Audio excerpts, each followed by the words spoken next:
are many people who have the limitations in their minds, who have lost that fire in their eyes. You aren't given any breaks in life. You make them for yourself. We are all being tested in life. And how you face that test determines the rest of your life. There's a lot of times where I don't know how I'm gonna move forward, but I ask myself one question: can you take another step? And that answer is always yes.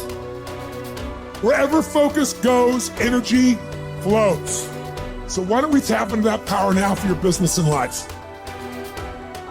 The part of beginning to get unstuck, you've got to decide that the behavior pattern that you have adopted doesn't work for you.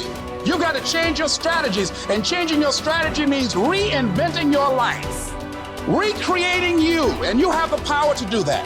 You want to take responsibility for your life. You can decide that you're going to change, that you're not going to be a wimp. I got me here, I can get me out of this, and I'm getting out. It's not easy reaching your dreams. It's not easy to achieve a happy and fulfilled life. It's not easy getting up every day, fighting, going through the daily struggles, getting rejected constantly, getting laughed at all the time, going through trials and tribulations, facing the pain of defeat over and over again. It is not easy, but if you do it, it is worth it. See, when people ask you, say, how you doing? Even if you're having some difficult times, say, I'm blessed and highly favored. Because anytime you wake up and you don't have a white chalk outline around your body, it's a great day. You got to tell yourself that no matter what gets in my way, I'm going to keep going. I'm going to keep moving. I'm going to keep winning. I'm going to keep surviving.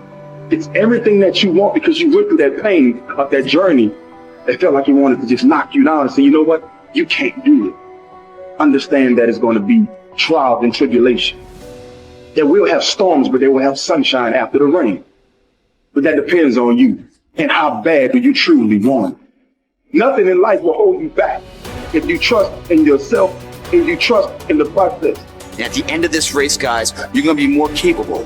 Through that effort, builds the character, the person you want to be at the end. Accept that.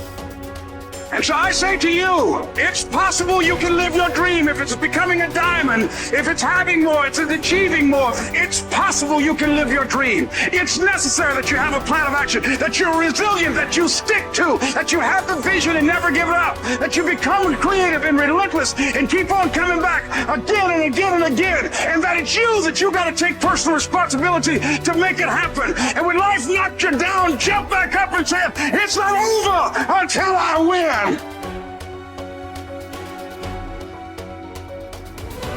What does success look like? What does it take? A human being has come with such open sense of possibilities. Those who are committed to being successful with whatever they're doing, one important aspect of their life that is what gets you across so many lines in our life, so many barriers in our life. This happened in your school, maybe later in your university, later in your work. It's happening to people, maybe not everyone, but to a whole lot of people. Their commitment to success is weak. They want to succeed. They will take 3 steps. Then something little interesting happens here. They will go away here. They will go away there. They will go away there. Hey, I want to live. Their commitment to success is weak. Either situations around them in some way, situations can impede you from doing what you're doing very easily. Many times it happens to everyone. But when this happens, people weaken their commitment for their success. Maybe physically they'll feel a little weak. They will weaken their commitment to success. Maybe their emotions slosh around a little bit. They will weaken their commitment to success. So our commitment to success should not weaken because there is social drama going on, or physiological drama, or psychological drama. Whatever happens, your commitment to success should not weaken. That is what gets you across so many lines in our life, so many barriers in our life. So what does success look like? What does it take? Those who have been very successful, either in music, sport, art, business, spiritual process, doesn't matter what. Those people never know when they ate, when they slept, when they got afternoon rest. I have not seen such a thing in my life. So those who are committed to being successful with whatever they're doing, one important aspect of their life is they're not settling down where it's very comfortable. Because comfort will happen when they lower you to the grave very comfortable. Have you seen how comfortable they are? Once they're dead, if you throw them there also, they're comfortable. If you lower them, they're comfortable. Right now, it's about ensuring that there is profoundness of experience and there is impactfulness of activity. Because if they had given you a limitless amount of time, you could do all those things, nothing wrong. I'm not against it. But they gave you such a little time with such tremendous potential of being human. That's the problem. If creation had made you like an earthworm, I'm not saying there's anything wrong with an earthworm. It is just that it's a unipolar potential. It can only do that much. An earthworm is not thinking of climbing a tree because it knows it'll be picked up by the birds. It never has such aspirations. It just wants to recycle the earth. You know, it is beneficial to so many other lives, including us, but its objective is very clear: to eat and to reproduce and to die. Very clear objective. That purpose to fulfill, he strives. I don't think he sleeps in the afternoon. I don't think so, because many afternoons I've seen earthworms. They were all vigorously active, but a human being came with too many potentials. Because of that, it needs a certain level of striving for a human being to forget about the world, to consider yourself successful. If your idea of success is you're doing little better than your neighbor, I call that sickness. That is not success. You are happy that your neighbor is worse than you. Is this sickness or success? It is sickness. But in some way, you feel fulfilled with what you're doing. Let's consider that as success for now. It doesn't matter whether you're better than somebody or worse than somebody. That question should not even come up in your mind. But in some way, you feel you're using yourself fully, and there's a certain sense of fulfillment in your activity. Well, if you're capable of just closing your eyes and simply sitting without any activity, that's fantastic. But you cannot do that. You cannot do that right now. In the states that you are, you can't simply close your eyes and become still. Instead of being busy, you will become preoccupied. That doesn't mean you're improving, that means you're regressing in some way. The problem about this success is people always making judgments. I did this, I did that, maybe this didn't work, maybe this is a mistake, that's a mistake. There's no such thing in life. See, at one time you were a monkey, all right. Hey, this is not me, this is that Englishman, you know. Charles Darwin said you were all monkeys.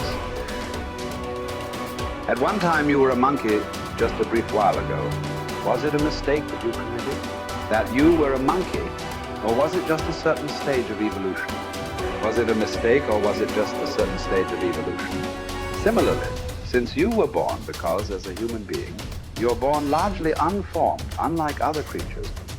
Other creatures, if their food is taken care of, they know what to do with their life. Because human being has come with such open sense of possibilities. You come unformed. You don't come fixed. You have to fix yourself. Different people throw different types of balls at you. From all over, your parents, your teachers, the school, the neighbors, and society and the world throws all kinds of things at you. To gather all this muck and make something worthwhile out of yourself is your business. That's your success. It doesn't matter whether somebody thinks you're worthwhile or not. You feel you are a worthwhile life. Good enough for now. World may not recognize. It doesn't matter. But you know you are worthwhile.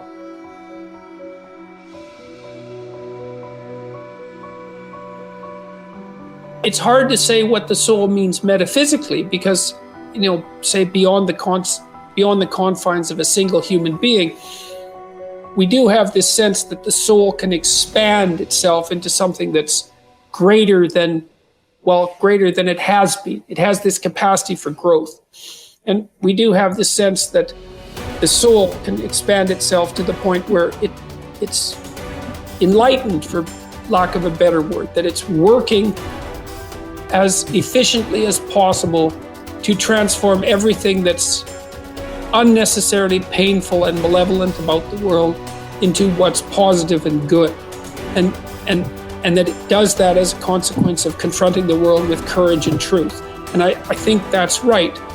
And I do think that means that the soul participates in something eternal, which is the attempt of being itself to transform what's unnecessarily painful and malevolent into what's good, and that human beings actually do participate in that, and that that's part of the reason that our ancient tradition insists that we're made in the image of God. And I think that it's a mistake to underestimate the importance of that, because I don't think that you can live a life of sufficient profundity to protect yourself from being corrupted by suffering and malevolence without adopting a responsibility that's commensurate with that set of ideas. I think that you either orient yourself upward, to the star above the horizon, and try desperately to improve the structure of being, or you work at counter purposes to it and make things worse. I don't think there's a middle ground. In fact, to the degree there is a middle ground, it tilts towards the negative, because people who try to occupy the middle ground generally try to accrue the benefit, let's say, without adopting any of the risk. And that's not acceptable, not helpful. So that's a soul to me.